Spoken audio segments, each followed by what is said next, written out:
In the heart of Athens, Georgia, nestled between a cluster of ancient oaks, stood a house that no one dared call home.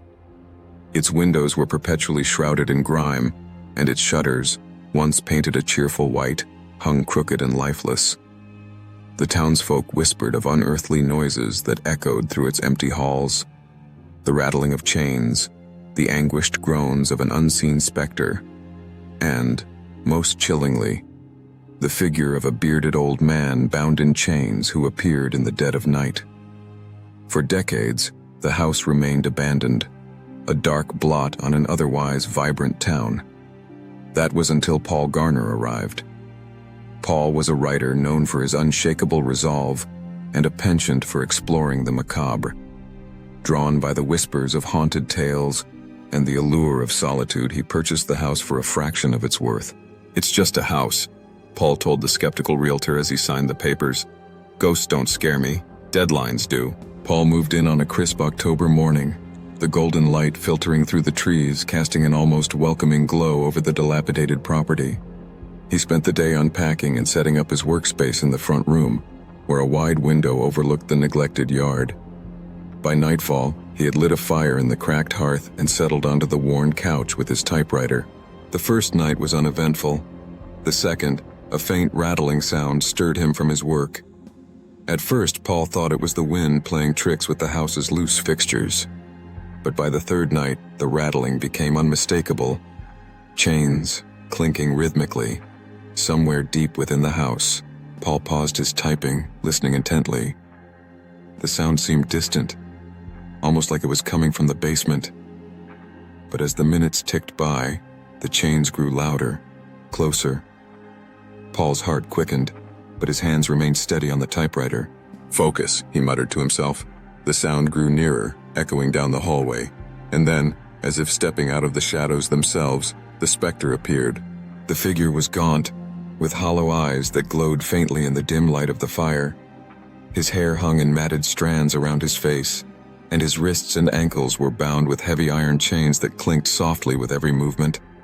Paul froze, his breath caught in his throat, but his instinct was not to flee. The ghost raised a bony hand and pointed a single finger at Paul. "Wait," Paul said, holding up his own hand. "I'm nearly finished with this chapter." The ghost's glowing eyes widened in surprise, but Paul, true to his nature, returned his attention to his typewriter. The chains rattled impatiently as the ghost floated closer, its translucent form shimmering in the firelight. After a few moments, Paul set his work aside and stood. "All right, you have my attention. What do you want?"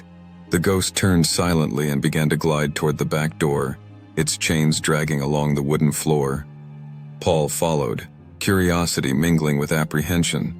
The air grew colder with each step, and his breath puffed out in visible clouds. The ghost led Paul outside to the overgrown backyard.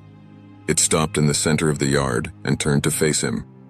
Slowly, the apparition raised its hand and pointed to the ground beneath their feet. Then, as suddenly as it had appeared, the ghost dissolved into the night air. Paul marked the spot with a rock and returned inside, his mind racing. The next morning, Paul contacted the local authorities. Though skeptical of his story, the sheriff agreed to send a team to investigate. By noon, a small crew arrived with shovels, and Paul led them to the marked spot in the backyard. As the workers dug, Paul stood by, his hands clasped tightly. After what felt like hours, one of the men let out a startled cry. "Found something!" The crew unearthed a set of rusted chains, tangled and embedded in the dirt. Moments later, they uncovered a skeleton, its wrists and ankles still bound. The sight sent a shiver down Paul's spine. The sheriff removed his hat and let out a low whistle. "Well, I'll be. Looks like your ghost was telling the truth." The remains were carefully exhumed and sent to a local coroner. Through records and old town archives, it was revealed that the skeleton belonged to a man named Samuel Hargrave, a drifter accused of theft and sentenced to hard labor in the late 1800s. The property where the house now stood had once been a holding site for prisoners. Samuel had reportedly vanished one night, though it seemed his disappearance had been far less mysterious than anyone had imagined. The town held a small burial for Samuel in the local cemetery.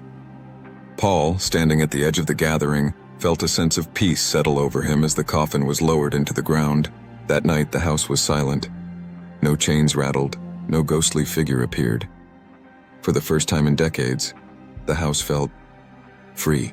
Paul returned to his writing, weaving the tale of Samuel Hargrave into a chilling novel that would go on to captivate readers around the world. But he never forgot the ghostly visitor who had interrupted his work and led him to uncover the truth.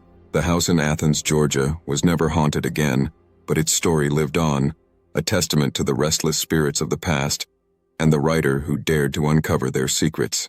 Thanks for watching. If you enjoyed the video, make sure to hit the like button. It really helps us out. And don't forget to subscribe for more content like this. Tap the bell to stay notified whenever we post a new video. Thanks again, and see you in the next one.